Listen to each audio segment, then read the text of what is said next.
Welcome to my channel Education Bliss. तो आज हम डिस्कस करने वाले हैं पास्ट कंटिन्यूअस टेंस के बारे में। इसका यूज हम कब करते हैं? जब पास्ट में कोई भी काम लगातार हो रहा था तब हम पास्ट कंटिन्यूअस टेंस का यूज करते हैं। इसकी हिंदी में पहचान क्या होती है?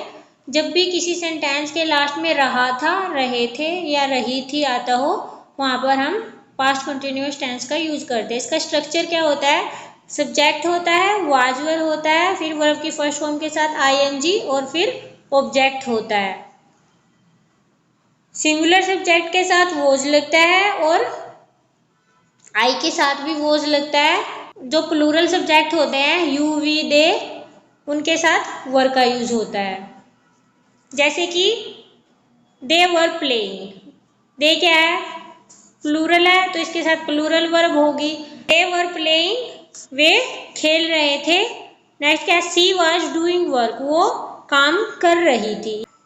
पास्ट में कंटिन्यूअस हो रहा था कोई काम। और कब कब यूज होता है पास्ट कंटिन्यूअस टेंस का?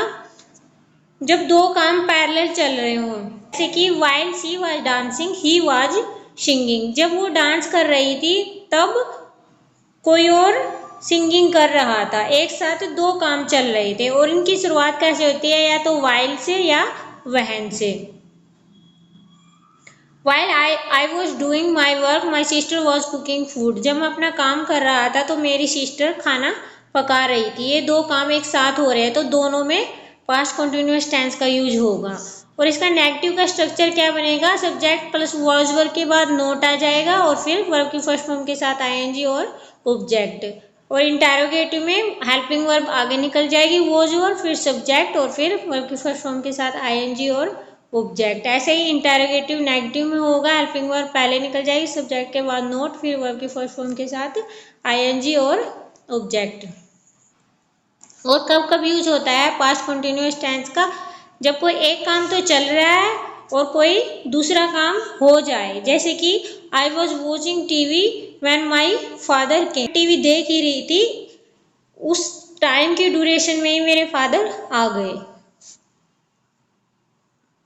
कुछ ऐसी वर्ब होती है कंटिन्यूअस टेंस में जो यूज नहीं की जाती है, उनके बाद आईएनजी नहीं लगाया जाता है। जैसे कि वर्ब दो टाइप की होती है, एक तो एक्शन वर्ब होती है और एक स्टेटिव वर्ब होती है। ये कौन सी है? जैसे see, hear, smell, notice, recognise, taste, appear, seem, look, love, hate, abhor, despise, detest, like, dislike, hope, doubt, admit, accept, refuse, deny, prefer, regard. इन सभी के बाद आईएनजी नहीं लगता अगर कॉन्टिन्यूअस में सेंटेंस है तो।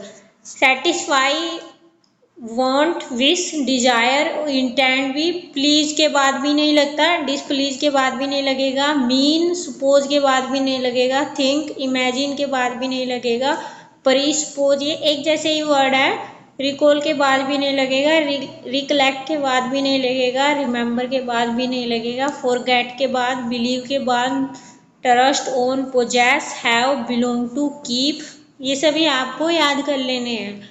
कंटेन के बाद भी नहीं लगेगा, कंप्राइज के बाद भी नहीं लगेगा, इंक्लूड के बाद भी नहीं लगेगा अगर सेंटेंस कॉन्टिन्यूअस में है तो। डिजर्व के बाद भी नहीं लगता, डिपेंड के बाद भी नहीं लगता, रिक्वायर के बाद भी नहीं लगता, लैक के बाद भी नहीं लगता, रिजेंबल, नीड, डेयर और साउंड इनके बाद नहीं लगता। जैसे कि सी इज या was knowing him very well, ये क्या है? ये रॉन्ग सेंटेंस है, हम ऐसा बोल नहीं सकते कि वो उसे जान रही थी।